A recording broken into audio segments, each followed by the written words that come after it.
रात की चीखें। वह एक शांत और सुनसान गांव था जहां रात होते ही लोग अपने घरों में बंद हो जाते थे। गांव के बाहर एक पुराना और टूटा फूटा हवेली था जिसे लोग भूतिया हवेली के नाम से जानते थे।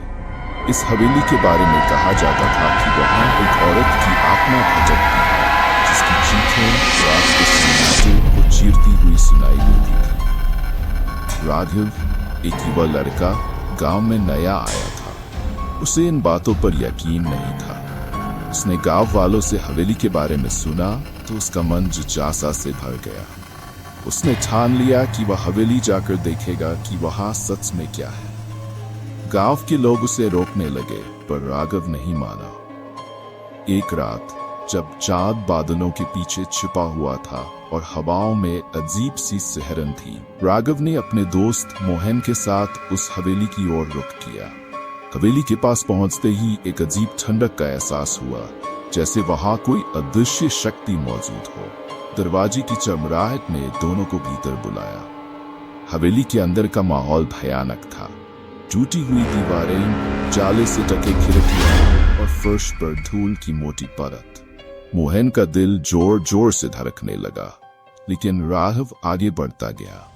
जैसे ही दोनों हवेली के बीचों बीच पहुंचे, अचानक दरवाजे अपने आप बंद हो गए। कमरे में घुप अंधेरा छा गया। तभी एक भयानक चीख सुनाई दी जो कानों को फाड़ देने वाली थी। मोहन ने डर के मारे राघव का हाथ पकड़ लिया, पर राघव ने उसे शांत करने की कोशिश की। यह सिर्फ हवा होगी, राघव ने कहा, लेकिन उसकी आवाज भी डर से कांप रही थी। अचानक हवेली के कोने से एक धुंधली परछाई उभरने लगी।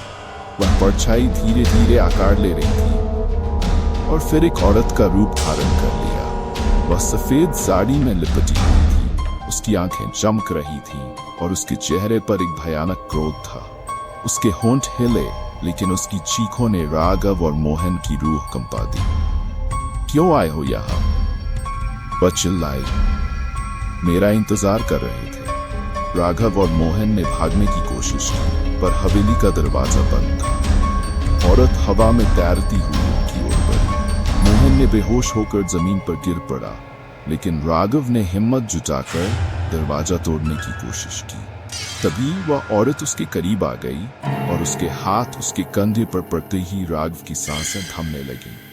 उसकी आंखों के सामने अंधेरा छा गया और उसने अंतिम बार मोहन का नाम पुकारा। सुबह जब गांव वाले हवेली के पास पहुंचे तो उन्होंने मोहन को बेहोश पाया।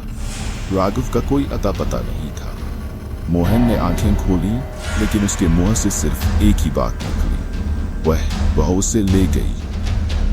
उस दिन के बाद से किसी ने राघव को फिर कभी नहीं देखा, लेकिन हर रात हवेली से अब दो चीखें सुनाई